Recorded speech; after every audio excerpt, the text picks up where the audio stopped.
Everything changed that cold winter evening. I was kneeling in the dimly lit chapel, my hands trembling as they clasped the rosary. The words of prayer echoed around me, but they offered no solace. My name is Alara, and I am a 26-year-old nun. My life wasn't always confined to these stone walls and silent vows. There was a time when I believed in love, passion, and the dreams of a world beyond devotion. 6 months ago, I stood at a crossroads that shattered everything I thought I knew about myself. Before taking the vows, I was a free spirit, working as a music teacher in a small town. I loved my independence and the way music could heal broken souls. My students often said I had a gift for making them feel seen, for turning even the most chaotic chords into harmony. Music was my escape and my purpose, until I met Michael.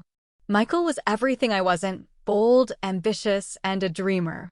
He had the kind of confidence that could light up a room, and a smile that could melt the coldest heart. He walked into my life like a summer storm, unexpected and impossible to ignore.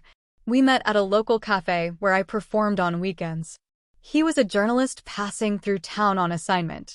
What started as casual conversations over coffee turned into late-night talks under the stars.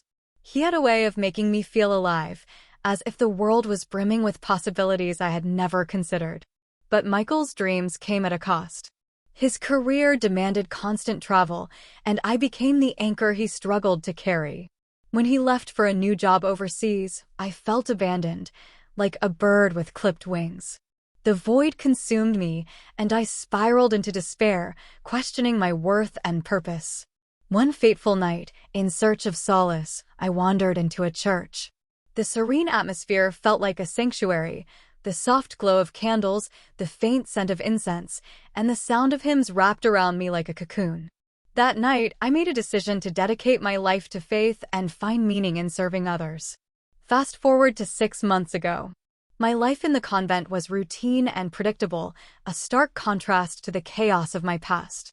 I thought I had found peace, but that illusion shattered when Michael walked through the chapel doors. He had come to the convent as part of a charity project, organizing relief efforts for the homeless. The moment our eyes met, it was as if no time had passed. My heart raced, my breath caught, and the vows I had taken felt like chains tightening around me.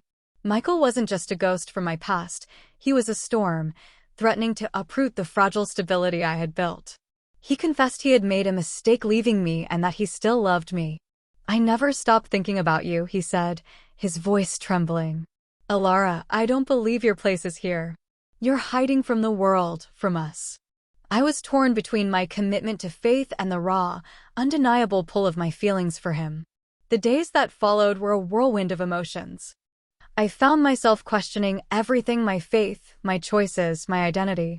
Late at night, I would sit by the window, staring at the moon, tears streaming down my face. How can I choose between God and the love of my life? I whispered into the silence. Michael didn't make it easier. He was relentless, trying to convince me that love was a divine gift, not a sin. His words planted seeds of doubt in my heart.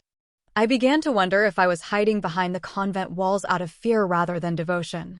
Even during prayers, his words echoed in my mind.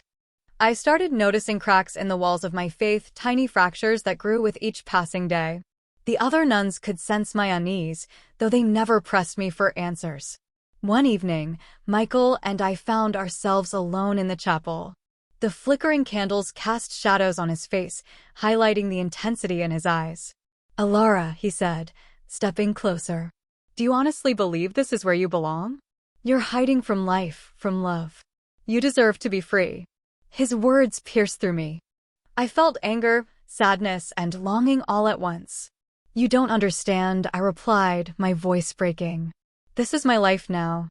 I've made my choice. But had I?" The question lingered in the air like a heavy fog. That night, I prayed harder than ever before, asking God for guidance. I needed a sign, anything to show me the path I was meant to follow.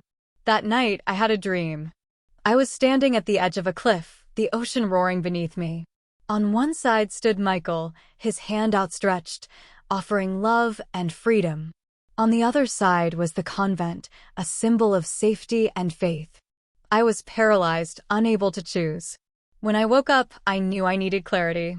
I decided to take a temporary leave from the convent to reflect.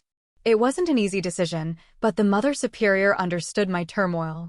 Sometimes, she said, we need to lose ourselves to find our true path. During my time away, I traveled to a small coastal village where no one knew me. I spent my days walking along the beach, journaling, and praying. I also began playing the piano again, reconnecting with the part of me I had buried. Michael visited me once. We sat on the sand, watching the sunset. "Alara," he said softly, "no matter what you choose, I'll always love you." His words brought both comfort and pain. Could I truly walk away from him forever, or was my path destined to be one of solitude and faith? In the weeks that followed, I found myself drawn to a local church. The priest there spoke about love, not as an obligation, but as a calling. His words resonated deeply. Faith isn't about denying your humanity, it's about embracing it fully, flaws and all. I began to see my journey differently. Love and faith weren't opposing forces, they were intertwined. Michael's presence in my life wasn't a distraction, it was a challenge to grow, to understand myself more deeply. I spent hours reflecting on my choices, journaling my thoughts. The piano became my sanctuary, and with each melody, I felt closer to understanding my truth. I realized that I didn't have to choose between faith and love. Perhaps the two could coexist. Still, doubt lingered. Could I honor my vows to God while embracing my feelings for Michael? Or was I betraying everything I had worked so hard to build? In the end, my journey taught me that love and faith are not mutually exclusive. I returned to the convent with a new perspective. I spoke to the Mother Superior and confessed my feelings and doubts. She smiled gently. "Alara, faith is not about denying your humanity, it's about embracing it. If love is calling you, perhaps it is God's way of showing you your path." With her blessing, I made the hardest decision of my life. I left the convent. Michael was waiting for me outside, his eyes filled with a mix of hope and apprehension. When I told him about my decision, his face lit up with a joy I hadn't seen in years. Our journey together wasn't easy. There were challenges, moments of doubt, and times when I questioned if I had made the right choice. But every time I looked at him, I knew that love and faith could coexist, that they were both gifts meant to be cherished. Michael and I started anew, building a life together rooted in love, respect, and faith. I still visit the church regularly, finding solace in prayer and gratitude.